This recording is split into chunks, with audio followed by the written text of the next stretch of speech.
Dear students, very good evening. This is Vinod Pratap Singh. Today we shall face the second chapter related to snapshot book or supplementary reader. Under the second chapter, we shall face a very interesting story under the title The Address. First of all, you know the short summary related to English of this story. This story is belong to Second World War. This short story is a poignant account of a daughter who goes in search of her mother's belongings after the war in Holland. यह कहानी एक पोइग्नेंट दुखद account मतलब इतिहास को बताता है of A daughter, एक पुत्री के हु गोज जो जाती हैं in search of her mother's belonging, अपने माँ के चीज़ों को लाने के लिए जो छोड़कर चली आई थी during second world war due to the fear due to the offense of Hitler, the cruel emperor of Germany in Second World War in Holland. कहाँ छोड़ के आ गई थी? हॉलैंड में.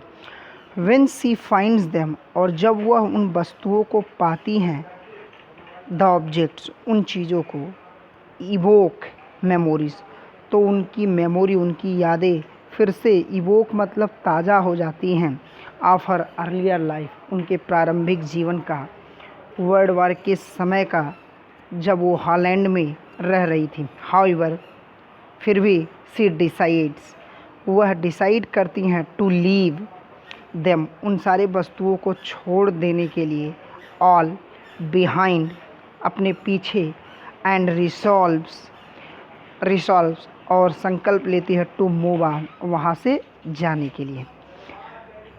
Now dear listen to me carefully. यह कहानी, इसको लिखने वाली मरगा मिंका जी हैं. मरगा मिंका, यह कहानी एक ऑटोबायोग्राफी है. इस कहानी में मरगा मिंका अपने स्वयं के कहानी को बता रही हैं, कैसे सेकेंड वर्ल्ड वार के दौरान वह और उनकी माँ हॉलैंड को छोड़कर एक नए स्थान पर चली जाती हैं due to the fear of cruel ruler of Germany Adolf Hitler. And after the peace of the Second World War, again the narrator, the lady writer of this story, Marga Minka, went to Holland to search her goods or things. Now listen to me carefully in Hindi. जब मरगा मिंका Holland में पहुंचती हैं Mrs Darling के घर, तो firstly Darling उनको denied कर देती है पहचानने से. लेकिन जब वो अपनी माँ के उस कार्डिगन, उस स्वेटर को, ग्रीन स्वेटर को देखती हैं जिसको मिसेस डॉर्लिंग पहनी होती हैं, वह जान जाती हैं कि मैं सही एड्रेस पे आई हूँ. मार्कोनी स्ट्रीट हाउस नंबर 46 में आई हूँ, जैसा कि उनकी माँ ने जो एड्रेस दिया था. और वहाँ पर वह अपने बहुत सारे वस्तुओं को, अपने घर के वस्तुओं को देखती हैं, जैसा कि उनकी माँ मिसेस यस ने उनको बताया था. फर्स्ट अटेम्प्ट में Mrs Darling did not give any attention to Marga Minka, so she went at the railway platform to catch the train, but suddenly he got down the train and went again at the address of Darling, and secondly her 15-year-old daughter opened the door, और जब उनकी 15 साल की बेटी Mrs Darling की वह दरवाजे को ओपन करती हैं तो नरेटर उस कमरे में जाती हैं। थोड़ी देर तक उस बच्ची से इनका डिस्कशन होता है और बाद में वह उनको एक कप चाय के लिए पूछती है। उसके लिए वह नरेटर उनको धन्यवाद देती हैं और फिर जैसे ही वो चाय लेने के लिए पीछे मुड़ती है वह उसके ब्रॉड बैक को देखती हैं, उसके बड़े से पीठ को देखती हैं। वह जान जाती हैं कि जैसे इनकी माँ का पीठ बड़ा है वैसे इनका भी है, क्योंकि in her earlier time her mother once noticed her mother's broad back. यह कहानी बहुत ही पैनिक है, दुखद है। अक्सर मानव के जीवन में बहुत सारी पुरानी चीज़ों को देखने के बाद उसकी वह यादें फिर से ताज़ा हो जाती हैं जो उसके हृदय में किसी कोने में छिप सा गई होती हैं। जिस तरह से नरेटर अपने उन पुराने चीज़ों को जब देखती हैं उनको पुनः वह हिटलर के आतताई स्वरूप का रिमेंबरिंग होने लगता है। कैसे वो छुप छुप के अपने कमरे में रहती थी और कैसे एट लॉस उनको हॉलैंड को छोड़कर जाना पड़ा और कैसे फिर उनकी माँ भी इस दुनिया से चली गई।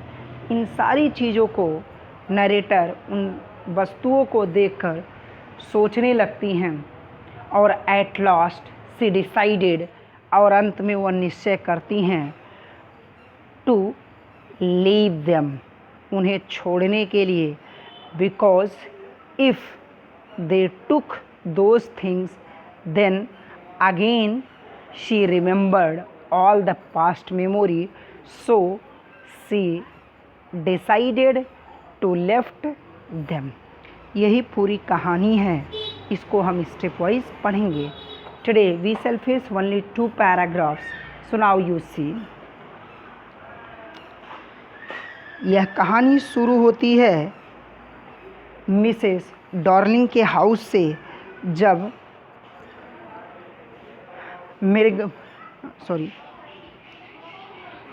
जब मरगा मिंका राइटर मिसेस डॉर्लिंग के घर माइक्रोनी स्ट्रीट हाउस नंबर 46 में पहुंचती हैं तो उस समय उन लोगों के बीच एक छोटा सा डिस्कशन चलता है।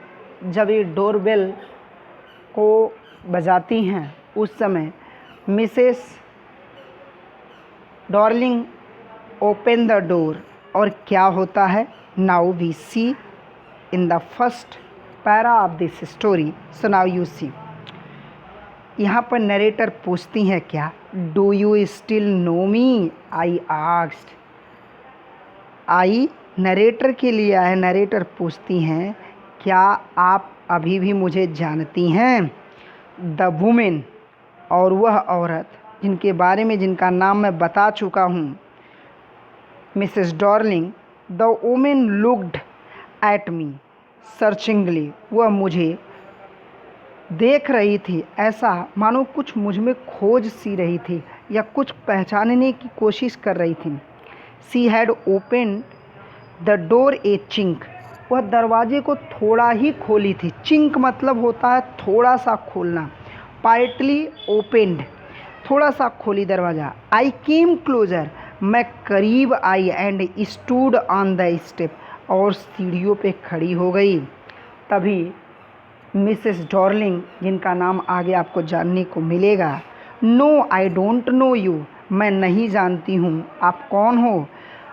आई am Mrs S's daughter, मैं मिस यस की लड़की हूँ। ऐसा नरेटर मर्गा मिंका जी कहती हैं कि मैं मिसेस यस की डॉटर हूँ। She held her hand on the door, वह मेरे हाथ को दरवाजे पर पकड़ लेती हैं। एज दो, जैसा कि शी वांटेड टू प्रिवेंट, जैसा कि वो मुझे रोकना चाहती हैं। इन ओपनिंग एनी फर्दर, कमरे के अंदर आने के लिए। Her face gave absolutely no sign, उनका चेहरा मुझे एब्सोल्युटली मतलब पूरी तरह से नो साइन, कोई पहचान नहीं दे रहा था। ऑफ रिकग्निशन, पहचान का या मान्यता का, कि मैं जान सकूं कि मैं सही पते पर आई हूँ, ऐसा नरेटर कह रही हैं। She kept staring at me in silence, वह मुझे लगातार, स्टेयरिंग मतलब होता है गेजिंग, घूरना, घूर रही थी चुपचाप होकर।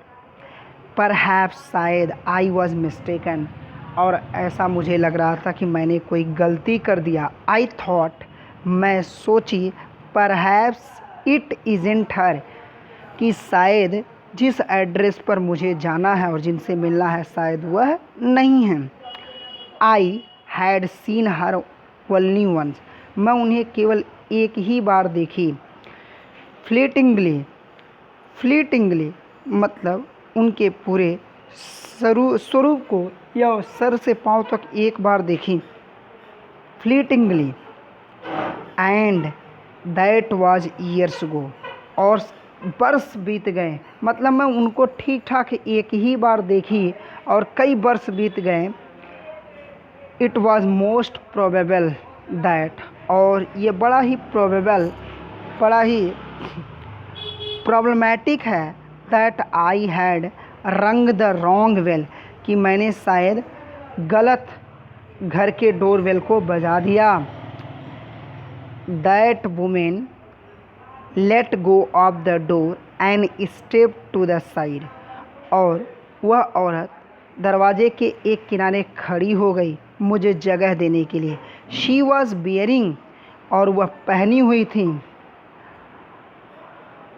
माई मदर्स ग्रीन नीटेड कार्डिगन, और मेरे माँ की ही बुनी हुई, हाथ की बुनी हुई ग्रीन हरे रंग के कार्डिगन स्वेटर को, जिसको मेरी माँ बुनी थी। द वुडन बटन्स, और उसका जो लकड़ी का बटन था वह रेदर पेल फ्रॉम वॉशिंग, वह धुलने के कारण पूरी तरह से फीका पड़ गया था। शी वॉज दैट, यह वही है। I was looking at the cardigan, और मैं देखी कि यह वही कार्डिगन है। And half hide her self again, और जब वह देखी कि यह मेरे स्वेटर को ही देख रही हैं, नरेटर मेरे स्वेटर को ही बार बार देख रही हैं, तो वह lady half hide her self, अपने आप को आधा छिपा ली, अगेन बिहाइंड द डोर, दरवाजे के पीछे। बट आई न्यू, लेकिन मैं जान गई, दैट आई वॉज राइट, कि मैं सही एड्रेस पे आई हूँ। Well, you knew my mother, क्या आप मेरी माँ को जान गई। आई आस्क्ड अगेन, मैं दोबारा पूछा। हैव यू कम बैक, आप लोग आ गए। सेड द वीमेन, उस औरत ने कहा, आप आ गए आप लोग। I thought that no one had come back only me, और मैं उनको उत्तर दी कि मेरे अलावा और कोई नहीं आया है, कोई नहीं आया है। I thought that no one had come only me, मतलब मेरे अलावा कोई भी और नहीं आया। Now listen to me carefully according to this first paragraph of the second story, the address. The story writer Marga Minka describes about her own happening when they left her house with her mother in Highland due to the fear of cruel dictator Adolf Hitler. Then after some time, when the Second World War had settled or became peaceful, then the narrator again went to Highland to search her things as well as her house, and then he went Marconi Street, house number 46, and met Mrs. Darling, who kept her goods or things. And according to this paragraph, we read how did the narrator reach Marconi Street and house number 46 and meet after a long time to Mrs. Darling, and then firstly she denied her, but secondly Mrs. Margaminka knew after seeing the cardigan of her mother that she came in right house. And what happened further in the story we shall face next day. So if you have any problem related to this first paragraph of the story, then you will call me on my personal number. It is also very important for your second unit test. That's all. Be happy. Thank you.